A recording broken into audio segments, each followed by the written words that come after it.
Welcome back to the Ancestral Findings Podcast. Carleton Watkins was a well-known American photographer of the mid to late 1800s.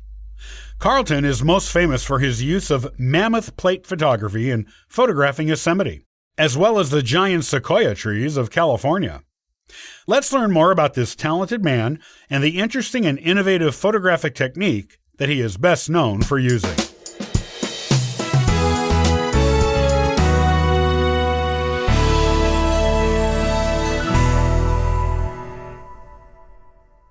Carleton Watkins is a well-known American photographer, best known for his mammoth plate photographs of Yosemite. Carleton was born in 1829 in Juanita, New York, the oldest of 8 children born to his parents, John and Julia Watkins. Carleton's dad was a carpenter, and his mom was an innkeeper. Carleton grew up as an avid hunter and fisherman. Additionally, he was involved in the glee club in school and was also in his local Presbyterian church choir. Carleton's middle initial is E, but it is currently not known what the E stood for. While some historians say it stood for Eugene, others say it was Emmons. In 1851, Carleton moved, along with his friend Collis Huntington, to San Francisco. They went as a part of the gold rush and went with the hope of striking it rich by finding gold themselves. They did not find gold, but both men still became successful. Collis became one of the Big Four owners of the Central Pacific Railroad, and Carleton became a well-known and respected photographer. Carleton got into photography while working as a clerk in George Murray's bookstore, which was in close proximity to the photography studio of Robert Vance, who was a well-known daguerreotypist, which was an early form of photography. When one of Robert's employees unexpectedly quit his job at the studio, Robert asked Carleton, who had an agreeable personality, to look after the studio for him while he was away. Prior to accepting this job, Carleton did not know anything about photography. Robert showed Carleton the basics of it before leaving. The man had planned to retake any portraits that Carleton did once he was back from his leave of absence.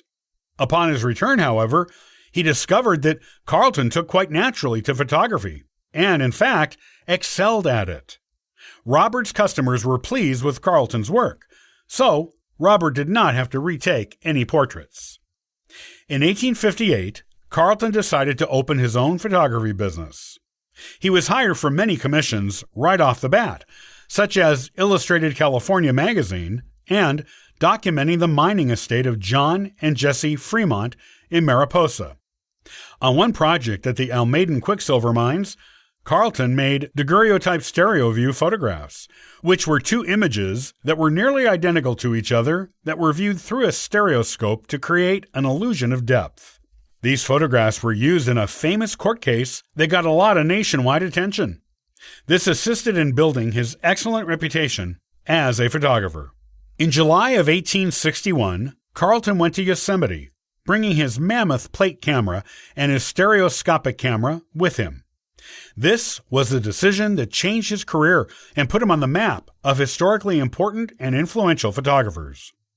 Carleton photographed Yosemite, capturing all of its glory in a giant collection of photographs that were so detailed and inspiring that they made the public want to make the voyage to visit Yosemite in person.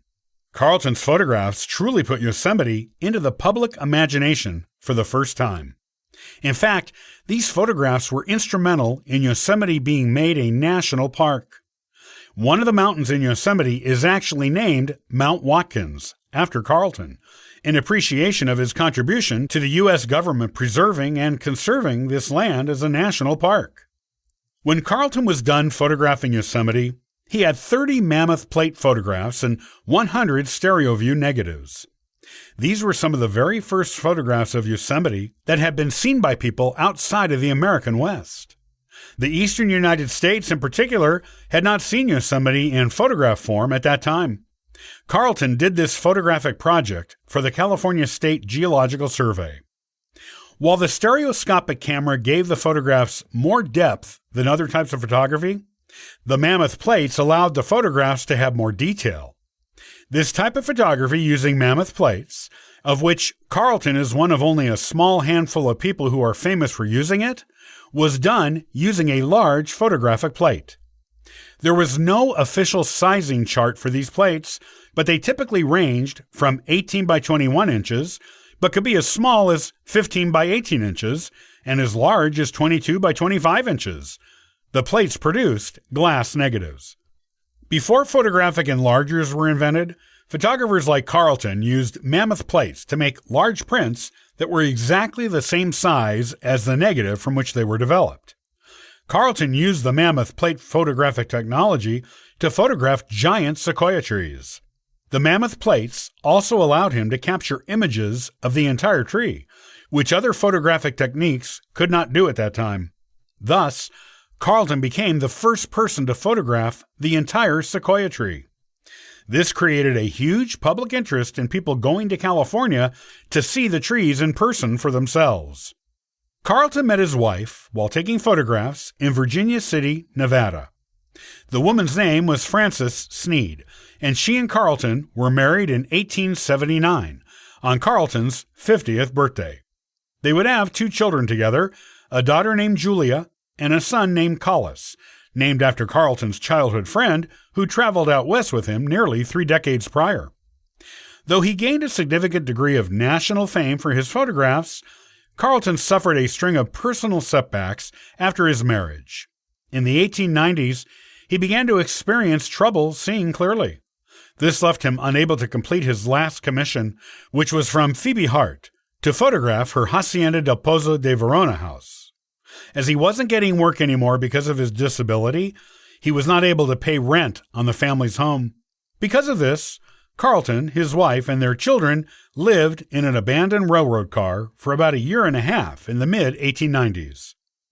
In 1906, the Great San Francisco earthquake occurred in the region, and Carleton's studio there on Market Street, where he kept most of his work, was destroyed in that calamity, and the fire that occurred in the city immediately afterward. Many of his pictures and negatives, as well as the majority of his stereo view photographs, were lost in the disaster. After this, Carleton retired to Capay Ranch. The effects of age, stress, and personal disappointment took their toll on Carleton, and he was declared incompetent 3 years after he retired. Placed by court order into the care of his daughter, Julia cared for him for a year before she committed Carleton to the Napa State Hospital for the Insane in 1910. Carleton's wife began referring to herself as a widow after Carleton entered the institution.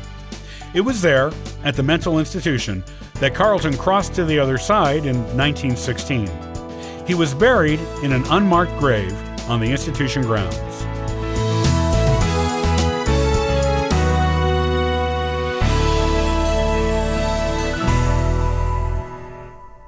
Did you know that Ancestral Findings has been answering free genealogy lookups for the past 27 years? Come on over and download a free genealogy ebook, request a free genealogy lookup, and sign up for the free historical postcard giveaway. Thank you for listening and subscribing to the Ancestral Findings podcast. It's greatly appreciated. I hope you have a wonderful day and happy searching.